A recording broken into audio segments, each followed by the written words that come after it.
morning, everyone. My name is Artist Jackson. You guys know me as OS2 Jackson. Today I will give a speech over the blood groups and the predisposed diseases with them, and along with that, the exercises, and just give a little spiel about those. So there are plenty of different blood groups. There's over 35. There are the rare ones, which is RH, D, D, and a few others that only can get blood transfers from those specific types.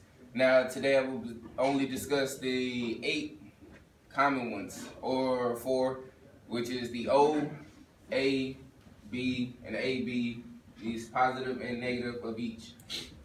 So, just an overview of how the categories of blood groups came about. It was a scientist in the early 20s, an Austrian scientist by the name of Carl Landstein. He did a distinct chemical molecules was present on the surface of the red blood cells.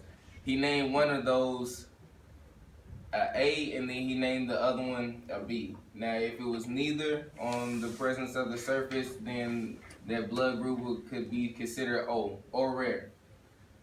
So the first blood group I will discuss is the cavemen of the group. The cavemen of the group is the O group. And the reason they're the cavemen of the group due to the fact of their diet.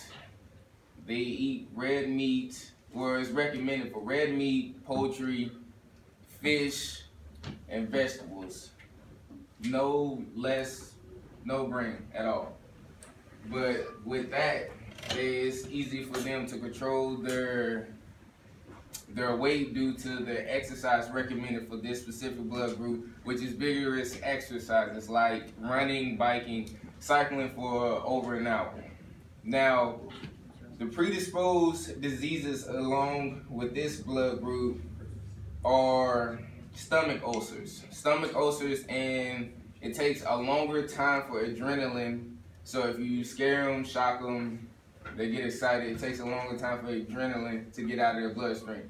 Now, they're less likely to contract or be birthed with or born with heart disease or memory loss or pancreatic cancer. The next group I will discuss is the A and B group. Not A and B, but A and B. They're not similar, but due to time constraints, I will contrast them briefly. Now, the A group is considered a calm and trustworthy individual with a vegetarian diet. They are supposedly calm because it takes them, they're more likely to get stressed over the smallest things. The exercises that are recommended for these individuals are considered Tai Chi, yoga, and Pilates. Something calm, slow, and simple. Nothing vigorous, straining, or whatnot. The next is the B group. They're considered creative and excitable. Now, the B group has a more sensitive digestive system, more nomadic, like low fats, dairy, meats with small starches and grains. Their recommended workout for this particular group is moderate. Not too much, not too little, but just enough to get you by. You don't need much to get by. Now, the last group is the A and B group. Is that the AB? This is the AB collective. They're supposedly emotional and thoughtful with a similar digestive system as B.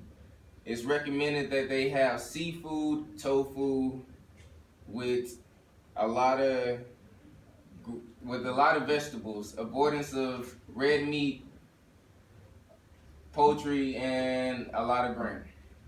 Now, the predisposed diseases along with A, B, and AB are all similar. With B being the highest of pancreatic cancer after group, they all have similar predisposed diseases, i.e. pancreatic cancer, memory loss, and heart disease. A being the highest of heart disease and also AB being the highest in memory loss, with B being the highest in pancreatic cancer.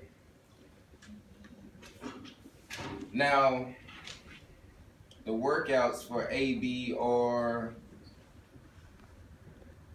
moderate ones similar to B. So they're yoga, Pilates, and Tai Chi.